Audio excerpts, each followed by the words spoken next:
Poderoso, graças te damos, ó Deus, por mais essa rica oportunidade de ofertar a vida a serviço do teu santo evangelho. Então, Espírito Santo, conforme a tua vontade, começa nesse momento, nesse lugar, nesse ambiente, a sondar corações, papai, e da maneira que essa pessoa, Espírito Santo, vai cedendo espaço para o Senhor habitar, e o desejo do Senhor que é fazer morada, comece então, Espírito Santo, fazer com que essa pessoa entenda o quanto o Senhor a ama e começa a revelar os céus no coração dela, e que ela comece a transmitir aonde quer que ela esteja a tua vontade, vivendo a cada dia, se esforçando em te conhecer, em nome de Jesus, amém, e graças a Deus. Uma boa tarde a todos, que a gloriosa paz do nosso Senhor e Salvador esteja e repouse sobre nós. É muito bom e maravilhoso ter a oportunidade de adorar a Deus neste local. Porém, hoje, de uma maneira um pouco diferente, e recebendo uma oportunidade de não somente ouvir o louvor da voz de um adorador, porém, escute isso. Vamos louvar um hino da harpa que diz o seguinte: ao Pai voltai, ao Pai voltai, vós que chorais, voltai ao lar paterno, pois lá Jesus em santa luz vos dá um gozo eterno. Ao Pai voltai, voltai ao lar eterno, a Deus tornai ao vosso lar paterno.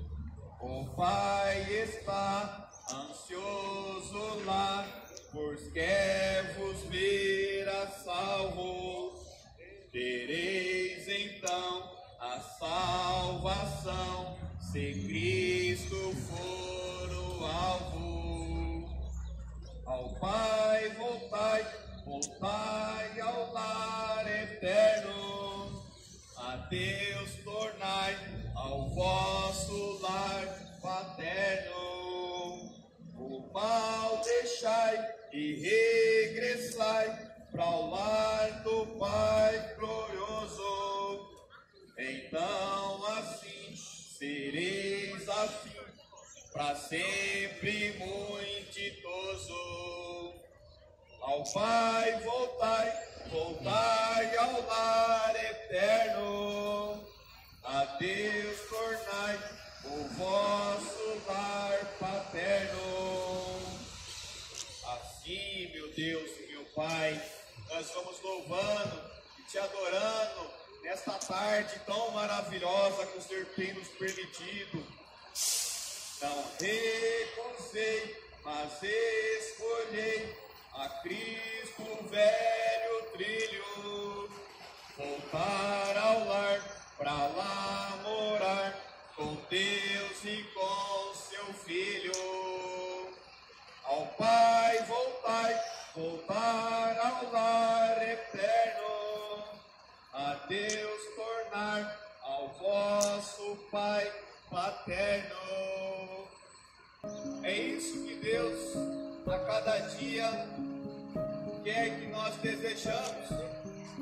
Nós somos cidadãos celestiais, porém, muitas das vezes, a circunstância deste mundo, ou até mesmo o nosso apego em estar neste mundo, vivendo somente como se fosse a coisa mais importante, só essa terra.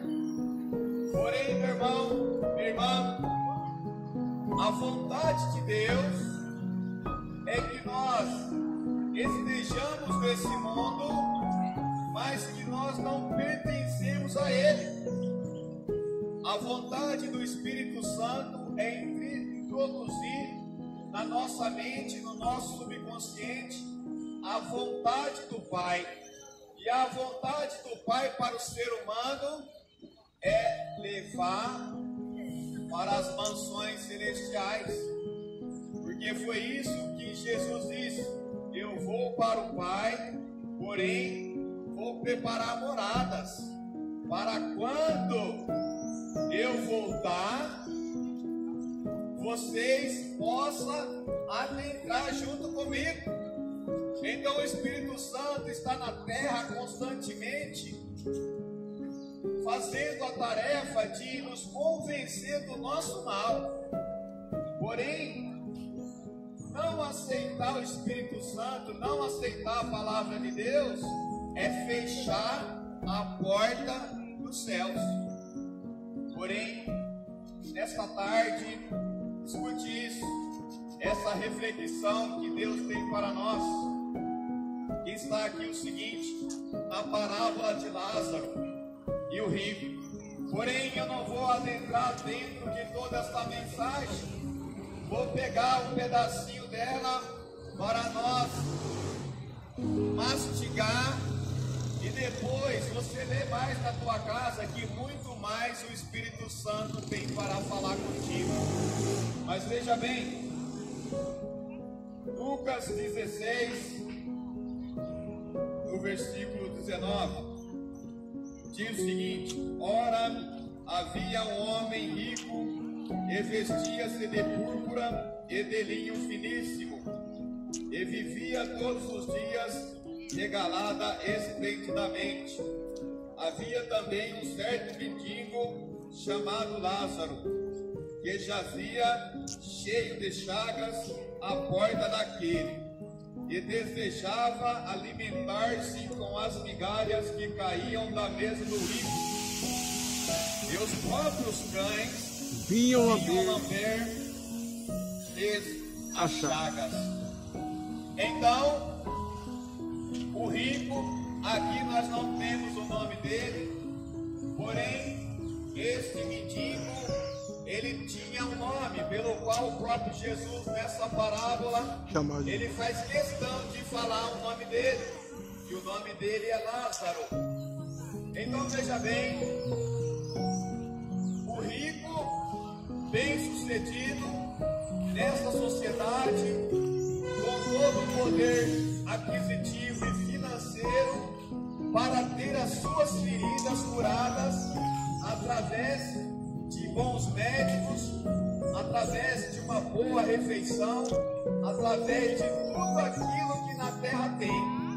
Então esse rico não tinha problemas pelo qual o dinheiro podia resolver. Porém, Lázaro, o mendigo, não tinha a mesma condição que esse rico tinha. Porém, ele tinha simplesmente os cães, os cachorros, para poder contribuir na limpeza das suas chagas. Você está vendo? Temos pessoas que têm condições de ter uma vida super abençoada financeiramente, ter os melhores médicos, porém também já tem uma outra parte da população que vai ter somente um cão, um animalzinho para confortar o coração. Porque é bem verdade, meu irmão, que a ferida, quer seja no nosso físico ou as feridas da nossa mente, tem pessoas que depositam somente a alegria dele em um animal de estimação. E assim estava a vida de Lázaro, sendo somente consolada pelo seu animal de estimação. Então, será que é errado ser rico? Claro que não, meu irmão, não tem problema nenhum ser rico. O erro de qualquer ser humano é o amor ao dinheiro. Assim como tem rico que ama o dinheiro, também tem pessoas que não têm tanto dinheiro, mas amam o dinheiro também. Então, o maior problema de qualquer ser humano é amar o dinheiro acima de tudo. Porque o reino dos céus, ele não é somente dos pobres e também não é somente dos ricos. O reino dos céus é para qualquer ser humano que entrega a vida a Jesus e começa a andar nessa terra com pensamento e práticas de santificação, e pela graça seremos salvos. Então é o sangue de Jesus que nos purifica de todo mal. Então não se preocupe a sua condição social, mas se apegue a Jesus Cristo.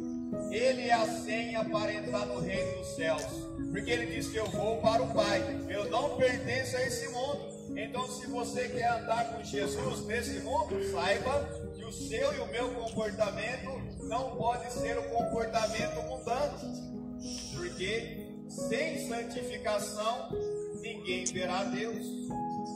Porém, escute isso, para a gente já ir pensando em terminar a mensagem, que diz o seguinte: o Lázaro e o rico. Então vamos ver um pouquinho sobre a riqueza. Escute isso, meu irmão. Provérbios 23 diz o seguinte: você viu que Lázaro, ele desejava comer das migalhas da mesa do rico. Você está vendo? Mas olha bem que a palavra em Provérbios vem dizer para nós.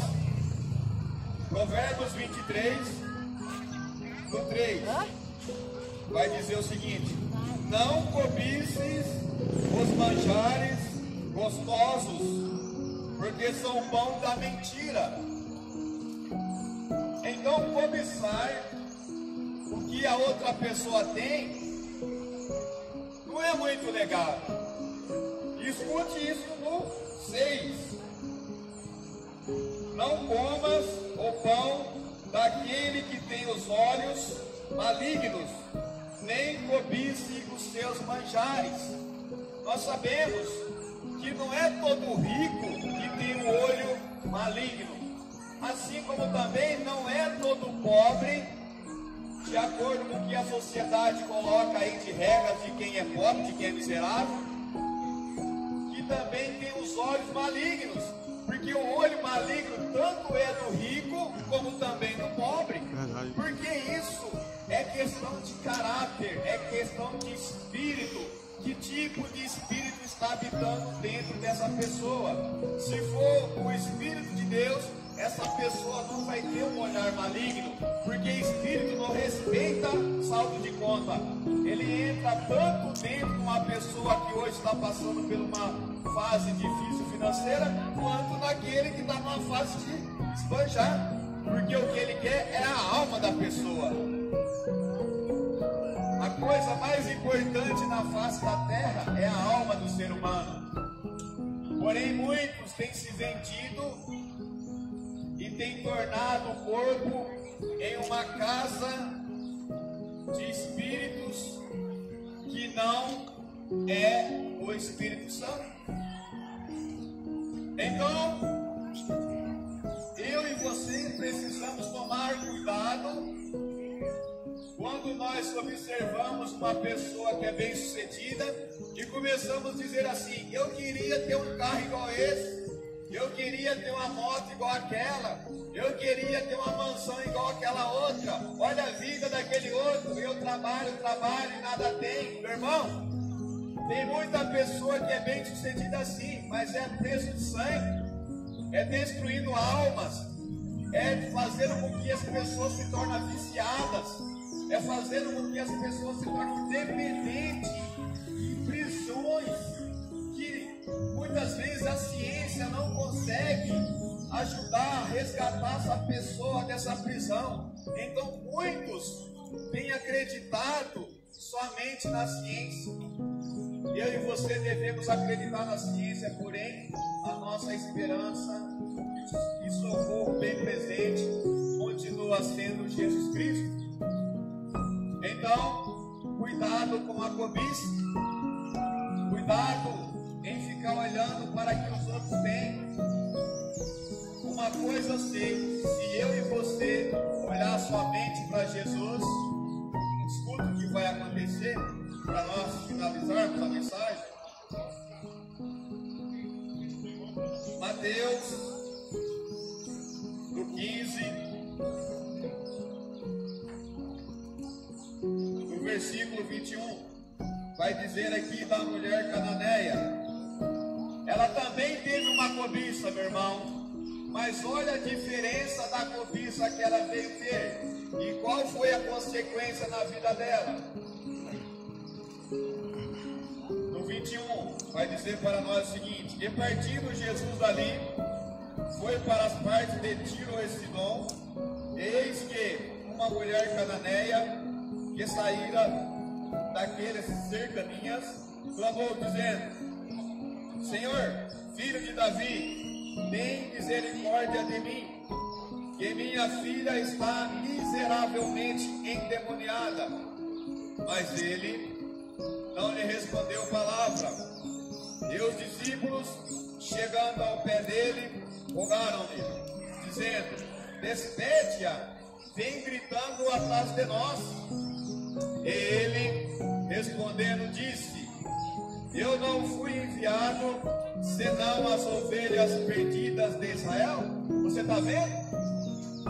Se você se encontra perdido, se você se encontra jamais sem crédito nesse mundo, se as portas se fecharam, ou até pessoas estão dizendo que você está sendo um instrumento do demônio, não se preocupe não, meu irmão.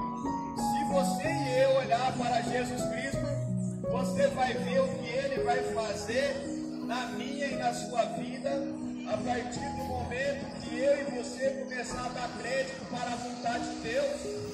A vontade de Deus é boa, perfeita e agradável. O mundo pode odiar a vontade de Deus, mas se eu e você não odiar, você vai ver o que Ele vai fazer dentro de nós. Então essa mulher persistiu e até os discípulos começou a dificultar o relacionamento dela com Deus. De repente você está dentro de uma igreja há muitos anos, em um tempo religioso, e a sua vida está cada vez mais andando para trás. Os seus sonhos estão virando pesadelos. Aquilo que falaram para você não está acontecendo, meu irmão, mas o que Deus falou para você vai acontecer. Porém, eu e você precisa ter posicionamento na vontade de Deus. E qual que é a vontade de Deus para as almas? Que as almas se acheguem a Ele. Que as almas comecem a romper com o obstáculo da religião. Quantos religiosos hoje em dia estão fazendo que o povo faça de manobra? E eu vou dizer aqui para você, eu frequento um templo onde eu tenho minha liderança. Eu não sou mensageiro daqueles que é contra o templo, não. Porém, meu irmão, eu estou no templo, eu amo e obedeço aos meus líderes, porém, fazer a vontade de Deus é o seguinte: ir ao mundo e pregar o Evangelho. Então eu tenho que vir até o mundo, fazer a vontade de Deus. E a vontade de Deus é que o Evangelho seja anunciado no mundo. Então eu fico no templo, porém eu sei que Deus quer que nós viemos para o mundo. Então essa mulher, ela veio nos ensinar que nós temos que romper com a religião. Nós temos que romper com os desejos de muitas vezes de líderes que não estão preocupados com as almas. Então, meus irmãos, minha irmã, aonde quer que você esteja, olhe para Jesus. E então ele diz o seguinte: eu não fui enviado senão as ovelhas perdidas da casa de Israel. Você está vendo? Isso quer dizer que dentro das igrejas também está cheio de gente perdida, meu irmão. Cheio de gente que não teve um encontro verdadeiro com Cristo ainda, porque está sendo manipulado pelo sistema religioso. Porém hoje, Deus está trazendo essa mensagem para mim e para você, porque Ele nos ama. Então olha essa mulher, quando ela rompe com o sistema do discípulo, olha o que diz no 25. Mateus 15, no 25. Então chegou ela e adorou, dizendo: Senhor, socorre-me. Você está vendo? O mendigo desejava comer das migalhas do rico. Porém, essa mulher, ela chegou, rompeu a barreira do discípulo e falou: Senhor Jesus, socorre-me. a solução para a minha e a sua vida, para a dificuldade que você e eu está passando, é chegar diante de Deus e se prostrar dizendo: socorro, Deus. Eu já fui para o banco, eu já fui para o empresário, eu já fui para o meu marido, eu já acabei com tudo aquilo que eu tinha, eu só preciso do socorro do Senhor. Porque quando nós nos prostramos para Deus, Deus responde. Mas muitas vezes o homem só quer prostrar para outro homem e começa a suscitar ídolos no coração. Porém, Jesus, olha o seguinte, ele responde para ela, no 26, ele, porém, respondendo, disse: não é bom pegar o pão dos filhos e deitá-los aos cachorrinhos. Você está vendo? Imagina, a mulher, ela tem a barreira do discípulo que está dizendo para o mestre: manda ela, deixa ela para lá. Aí ela chega diante de Jesus, se prostra a ele, e ele disse: não é bom eu pegar aquilo que é dos filhos e dar para os cachorrinhos. Mas essa mulher mostra para nós um gesto de fé. E olha o que ela fala para Jesus. Olha o que você tem dito para Jesus, meu irmão, tem muito peso. O que você tem falado para Jesus? Mesmo que de repente ele não tenha respondido a sua oração, de repente o seu filho, a sua filha, o seu ente querido ainda está no vício. Meu irmão, e assim, vício das drogas lícitas e as drogas ilícitas, porque tem um monte de gente sendo entorpecida por muitas drogas aí. A turma só fala das drogas ilícitas, mas tem tanta droga aí, meu irmão, que tem devastado a raça humana. Cigarro. Veja bem, ela diz o seguinte, e ela diz: sim, Senhor, mas também os cachorrinhos comem das migalhas que caem da mesa dos seus senhores. Então respondeu Jesus e disse-lhe: ó mulher, grande é a tua fé, seja isto feito para contigo como tu desejas. E desde aquela hora a sua filha ficou sã. Você está vendo? Jesus estava vendo e observando até onde a fé dela ia. Mas quanto mais as barreiras aumentavam, mais ela se prostrava. E ela disse: Senhor, mesmo que for a migalha, se for na mão do Senhor, eu sei que o milagre acontece. E na mesma hora que ela recebeu essa migalha da parte de Jesus, a filha dela ficou curada, ficou liberta do demônio. Então, meu irmão, minha irmã, eu não sei o que está prendendo a sua vida, eu não sei o que tem feito você ficar em prisões, mas de uma coisa eu sei: deixa de depender da migalha do homem, quer seja rico, quer seja pobre, meu irmão, começa a depender das migalhas do reino dos céus. Se eu e você nos prostrar para Jesus e depender da migalha do reino do céu, você vai ver o que Ele vai fazer na nossa vida e até mesmo em nossa nação, na nossa casa. O que faz a diferença numa nação não é o presidente. A palavra diz orar por todas as autoridades. Mas o que faz a diferença numa nação é se nós atrairmos as migalhas do reino dos céus para um mundo totalmente tomado ao pecado. Porém, meu irmão, está na história. Se querer a fartura desse mundo é pecado. Mas se querer a migalha do reino dos céus, você vai ver o que acontece na sua vida. E o que Deus quer fazer na sua vida e nos seus entes queridos. E o que Deus quer fazer nessa nação. Porque Ele diz: eu vim para salvar. Aleluia. Eu vim porque eu te amo. Não importa o que você fez, se você matou, roubou, prostituiu, não interessa. Deus é purificador de almas. O diabo fala que você não tem mais jeito, mas Deus fala: eu dei meu sangue todinho na cruz do madeiro. Mesmo se for só por uma pessoa, Jesus ia até o final do sacrifício. Porque o amor dele não diz respeito ao nosso pecado. Então você que ouviu essa mensagem e deseja voltar para os caminhos do Senhor, ou deseja começar uma vida com o Senhor, não é essa vida mundana aí, que de repente seu bolso está cheio, mas tua alma está sedenta. De repente você está aí num cruzeiro, está no navio, viaja de avião, onde você quer, porém a sua alma está depressiva. O que o mundo tem para dar isso? Anestésio. Faz uma viagem, você vai ficar bem. Fica bem coisa nenhuma, meu irmão. Porque aonde você vai, a tua alma está junto. A alma tem sede da vontade de Deus. Pai querido, Deus amado e todo-poderoso, mais uma vez a tua mensagem foi anunciada, nós sabemos que ela não volta vazia.